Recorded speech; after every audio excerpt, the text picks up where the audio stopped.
জীবনে কত হাদিসই পড়লাম, কিন্তু এই হাদিসটা পড়ে হাদিসের প্রেমে পড়ে গেছি। হাদিসটা হচ্ছে, আপনি যখন নিজের ঘরে নীরবে কান্না করেন, আল্লাহ তখন ফেরেশতাদের উদ্দেশ্য করে বলেন, কোন জিনিস আমার এই বান্দার চোখে পানি আনলো? ফেরেশতাগণ বলেন, আপনার বান্দা সুখে নেই, আপনার বান্দা অনেক দিন হাসেনি। এই বলে ফেরেশতাগণ কান্না করতে থাকেন এবং আল্লাহকে বলেন, হে আমার রব, আপনি জানেন আপনার এই বান্দার হৃদয়ে কি রয়েছে, অতএব আপনি তার জন্য সবকিছু সহজ করে দিন।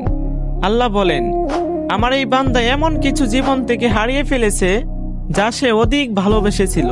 অতএব আল্লাহ বলেন, আমি শপথ করছি, আমার বান্দা যা তার জীবন থেকে হারিয়েছে এর চেয়ে উত্তম জিনিস তাকে এনে দিব, যা দেখে দুনিয়া ও আখিরাতে সবাই আশ্চর্য হয়ে যাবে। সুবহানাল্লাহ।